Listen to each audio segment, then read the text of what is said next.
Siddeley assembly कनस्टिटुएन्सिनि सिङाव जोङो औगुरियाव जोङो एसअपिडि फान्डजों 10 बेडेड हस्पिटाल न' लुनायनि हाबाफारिखौ जोङो दिनै जागायजेनबाय आरो एसेम्बलि इलेक्सननि एकदम आगोल साराय 5 कोटी थाखानि जोङो मोनसे 30 बेडेड हस्पिटाल सान्तिपुराव जोङो न' लुगासिनो दङ आरो जोङो दिनैहाय नैबे सेम दादगारियावनो जोंनि देबदांनि गामियाव 2 नम्बर खाग्राबारि बे गामियाव जोङो 10 बेडेड हस्पिटाल लुनो थाखाय जोङो अन्थाइ खाम्फा गायसनबाय खालि अन्थाइ खाम्फा गायसननायल' नङा इतिमध्ये जोङो सेन्ट्रेल गभर्नमेन्टनिफ्राय एप्रुभेल मोननानै जोङो टेन्डार होबाय आरो टेन्डाराव जाय माने देरहाबाय टेन्डाराव जाय देरहानानै कन्ट्राक्टर मोनबाय बे बिथाङा दिनै खुन्थियाल' गायनाय नङा बेखौ खामानि मावनायनि स्टार्ट हाबाफारिया दिनैनो जागायबाय दा दिनैहाय जोङो बुंनो थाङोब्ला जोंहा गोबां अभाब दंमोनब्लाबो दिनै मोनथाम अनुस्थान जोङो दा खामानि मावगासिनो दङ आरो बिनि बादैबो गुबुन ओनसोलाव जोङो खामानि मावगासिनो दं आरो साइस्थ'नि जिथुनाखि डाक्टारनि अभाब जोंनि नार्सफोरनि अभाब बे अभाबा खुब समनि गेजेरावनो माने सुफुंजासिगोन जोङो दिनैहाय जोंनि बिटिसि ओनसोलनि जोंनि हेल्थ डिपार्टमेन्टनि डिस्ट्रिक्ट लेभेल प्रमोशन कमिटिखौ जिरायखांनानै जोङो दा गासै खालि 450 साराय 400थानिबो बारा पस्ट जोङो इतिमध्ये खालि पस्ट जों मोननो हाबाय बे पस्टखौ जोङो सेन्ट्रेल सेलेक्सन बर्डनो लिरबाय सेन्ट्रेल सेलेक्सन बर्डआ सेप्टेम्बर अक्ट'बरनि गेजेराव जिथुनाखि इन्टारभिउ बे इन्टारभिउखौ फोजोबनानै जोंनो साख्रि थिसननायनि बा 3rd ग्रेड 4th ग्रेडआव थिसननायनि थाखाय जोंनो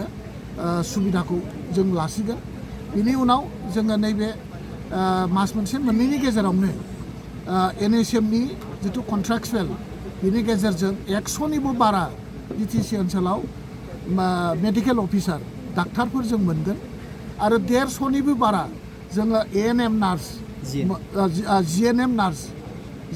नार्स जोङो मोननो हासिगोन बेनि थाखाय स्टेट गभर्नमेन्टआ NHMआ दा इन्टारभिउ लानानै माने थिसननायनि जिथु प्रक्रिया बे प्रक्रियाखौ मावबाय 2 मासनि गेजेराव जोङो गोबां माने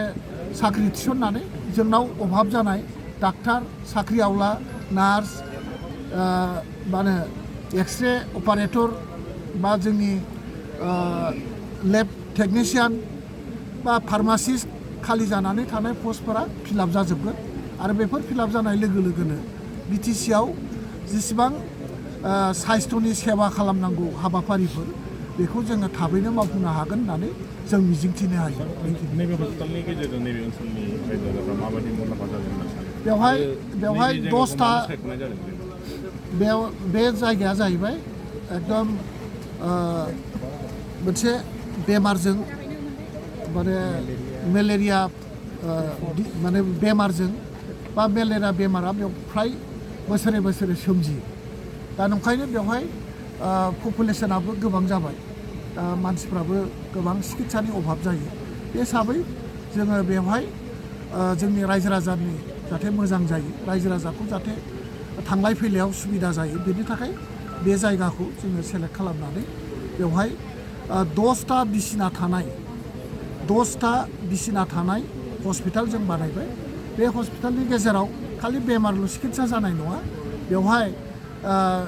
डेलिभारि जिथुना जोंनि गथ' जोनोम होनायनि हाबाफारि बेवहाय जों खालामगोन सोरबा बिमाया जुदि क्रिटिकेल डेलिभारि जानायाव जुदि क्रिटिकेल जायोब्ला बेवहाय सिजारिन खालामनो हानायनिबो बेबस्था जोङो बेवहाय खालामगोन आरो बेवहाय आल्ट्रासाउन्ड मेसिन बसायलायनानै जोंनि बिमाफोरखौ जोंनि महिलाफोरखौ जोङो सिकित्सा खालामनायनि बेबस्थाखौ जों बाहाय खालामगोन सार चिराङाव सोलोंथाइनि माखासे जेंना सोमजिदों फरायसाफ्रा सोलोंथाइ लानो मोननि मोनसे सप्ता खनसे जाबाय जितु फोरोंगिरिफोरखौ सेन्सासआव थिसननायनि उनाव फरायसाफ्रा सोलोंथाइखौ मोननो हागोन बे जेंनाखौ लानानै नोंथांमोना सरकार हिसाबै माबायदि दायथ' लागोन थादों आरो बांसिनै जाहाथे टिचारफोरखौ एंगारनानै खामानि मावनो हायो आरो सेन्सासआबो नागारनो हायै मोनसे हाबा हिसाबै नेसनेल लेभेलनि मोनसे हाबाफारि हिसाबै सेन्सासखौबोथ' खालामनांगोन दा बेखायनो फोरोंगिरिफोरखौ एसे माने खमै थिसननानै बांसिनै गुबुन डिपार्टमेन्टआव मावनाय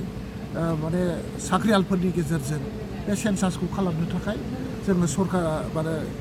डिसिफोरजों रायलायबाय थानाय जादों आरो डिसिफोरखौ खमैनो फोरोंगिरिफोरखौ एबजर्ब खालामनो थाखाय जोङो खावलायदों आसा खालामदों बेखिनि खेथ्रआव जोंनि अफिसार्सफ्रा रायलायनानै जोंनि जायफोर अफिसारफोर बिसोरो बे रायजो राजानि अभाब अभियोगखौ नायनानै थाबैनो सिद्धान्त लागोन जों बेखौ मिजिंथिदों